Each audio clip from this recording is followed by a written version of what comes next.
Hey guys, I am Ibigandscary. I'm bringing you another StarCraft 2 replay, this time featuring TheJuilesy in the top right corner, playing the blue Zerg, and we have CapitainFlam in the top left with the red Zerg. We are on Shakuras Plateau. Both players are in Platinum, and so this is a ladder match. I don't believe these guys know each other at all. I do know Shakuras Plateau, though. It's a quite well-known map. It's interesting features are the two Xel'Naga watchtowers in the middle, and the kind of hidden fifth that you can take after taking down the destructible debris. Very short distance by air to the main bases, especially if you get a Reaper that can hop down and then hop right up basically already in the mineral line. Makes that incredibly effective, and it also makes it so that the Overlords kind of have a safe haven away from any of those Marines that can be found patrolling around, as long as they're cross-spawn like this. Rush distance between the two maps is a little bit on the long side. You do have a long walk, and the wall off is almost impossible just because it's such a huge ramp, basically. You can do it if you're Terran, you can do it if you're Protoss, you can't really do it if you're Zerg.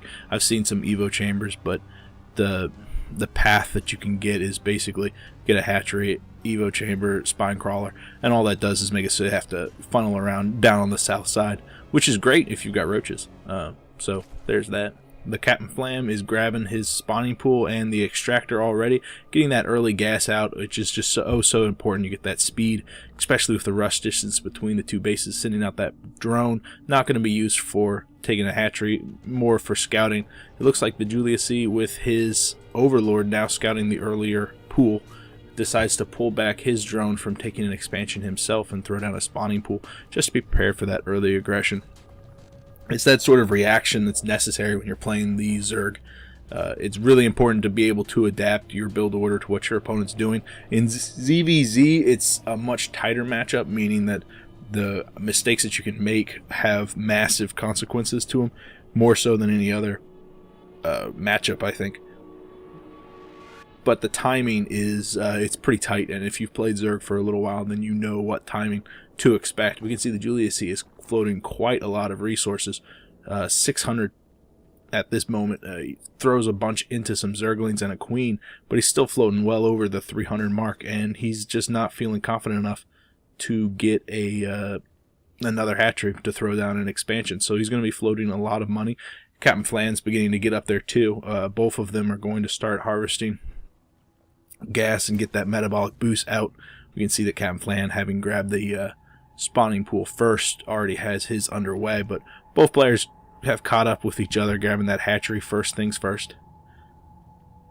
Looks like the Queens are already out, as are 6 Zerglings for TheJuilesy. I don't see them on the field. There they are. They've cornered a drone that was sent out by CapitainFlam, just for scouting purposes, seeing if that early third was going down. Usually I grab the third that's down here whenever it's in this sort of spawning positioning, just because it's easier to expand away from an opponent, especially in ZVZ.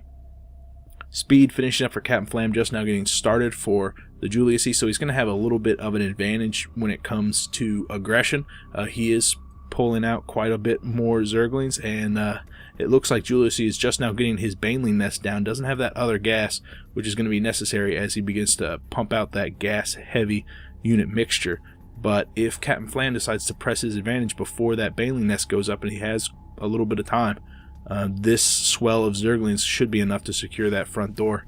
At the same time, TheJuilesy's bringing out 4 more Zerglings and a Queen coming down, so that should be enough to hold off this aggression. We'll see. This is a really tight engagement. The Queen's going to have to be careful not to get surrounded and taken down, as that would be even more of a devastating loss than all of these Zerglings, but they are content just to kite back and forth. The Baneling nest does finish up, but I don't think TheJuilesy is going to be able to afford to lose a Zergling during this combat. It looks like that was an unfavorable outcome for CapitainFlam whenever he was dealing damage there. The Queen capable of dishing out quite a lot of damage, while the Zerglings do get a nice surround. Queen did take a lot of damage though. Looks like that's what CapitainFlam was going for. 2 Banelings morphing in, so that's the end of the early aggression out of CapitainFlam. He's going to have to hold back. Got to be very careful with all of these Zerglings. With correct micro, he could probably take out the 2 Banelings. Oh, it looks like the Banelings, were they canceled? They were canceled. So the banelings were canceled, and it looks like JuilesY's going to get his... There they are. So his Zerglings were going to get destroyed if they ran out there into that swell of CapitainFlam. But now that CapitainFlam sees the Baneling, he's going to have to be very careful.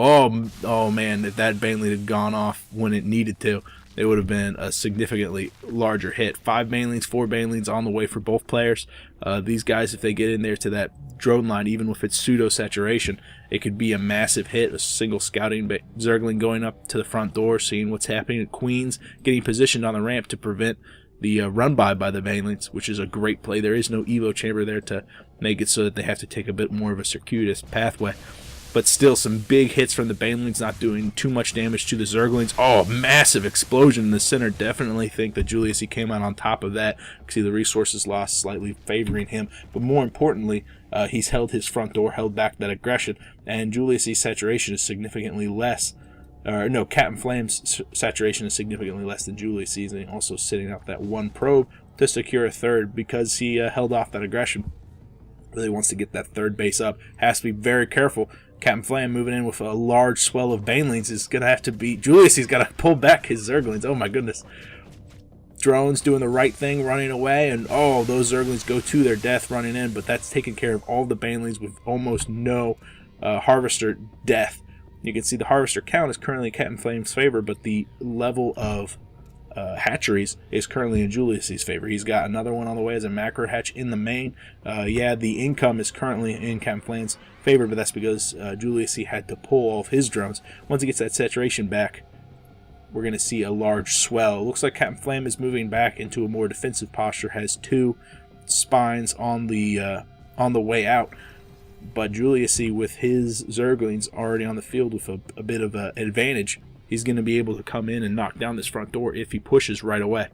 Has to be careful, though, if those Banelings coming out. Those 2 Banelings could destroy this entire swarm of Zerglings. And the spines just now finishing are going to be able to finish up any that managed to sneak through. CapitainFlam switching up his build order. Nice tech switch, roaches. Significantly more cost effective. He'll need more gas whenever that gets out. He has 2 fully saturated right now, but those other 2 geysers will be necessary, as will a macro hatch if he just goes for the 2 base play. More likely he's going to try to push out and take his own 3rd, especially if he manages to scout down on the bottom side. Interesting to note, though, that CapitainFlam really doesn't have... Oh, massive hit from those Banelings, but all he lost was a handful of his own Banelings and a couple of Zerglings. These Zerglings going to make it into the drone line, deciding to die a terrible death from the Baneling, and only 1 Zergling makes it up into the north side. I didn't realize that was CapitainFlam's Baneling. I thought that was JuilesY's. So that was a huge hit. 13 roaches on the way for CapitainFlam. It looks like he's going for a 2-base play. He does have those 2 extractors up now, so he can afford that sort of swell. But it's interesting to note that CapitainFlam doesn't have his overlords at a very aggressive posture. We can see that Julius has his at the front door of both bases, scouting that 3rd. He's also got some out in the main open field, but the only one CapitainFlam has out on the field is this guy, which is just to the north of Julius's main base. And it's not telling him anything. It's not telling him that Julius has a spire on the way. But Julius knows that these roaches are underway, and we can expect to see a large swell of defensive units, a couple more spires probably at the front door. Fortunately for Julius, CapitainFlam doesn't seem to know about this 3rd, though. The spires are being built down there, which leaves the natural kind of undefended. These roaches are definitely going to walk straight up into this natural and do a significant amount of damage, especially if these Banelings can get a good hit off. It's a terrible idea with those Zerglings running by, just allowing those roaches to get a couple of free hits. It looks like those Zerglings have met other Zerglings in the field. No upgrades to speak of on either of the players, as more Zerglings just running out and seeing if they can trick the Banelings into destroying. He did get 1, but not entirely cost effective. We can see no Zerglings on the way for Julius. He has nothing as way as defense, just 3 spine crawlers, one of which is not even done. The queen is going to get focused down, as are all these spines of these roaches are going to have a heyday taking out this main. The drones turn to fight rather than retreat down to the 3rd or up into the main. Julius should just allow this to fall, should fall back into his main and pray that he can get his own Zerglings out fast enough. The Zerglings are rallied down, focusing down the Banelings. If any of these pop, No, all of them are going to go down, which is a huge advantage for Julius. So all those banelings, none of them come out, but so many roaches are left to deal with the aggression out of Julius. His defense is just paltry. These roaches are going to be able to 1A up into the main base. Julius has so much gas, but so little minerals. He needed to get mutas out to deal with these roaches. But we can see that even if those mutas had come out, those roaches still would have done substantial damage. Still would have succeeded in taking out the natural, if not the main. And with more roaches on the way, Julius has to GG out. It was a good game by CapitainFlam. You can see the difference between the two, though. Julius having all that scouting out on the field, significantly more confident in his ability to keep those overlords alive or replace them if they did die. CapitainFlam doing an excellent decision to switch up into the roaches and go for the 2-base play rather than try to catch up to Julius's impressive macro. I think the placement of the spine crawlers in a different position, or maybe even switching over to roaches himself, he definitely could afford it by way of gas. Or maybe even getting mutas out once the spiral had come up. Could have helped him, could have saved him. I appreciate you guys watching this. If you have something to say, you can leave me a comment here or Reddit.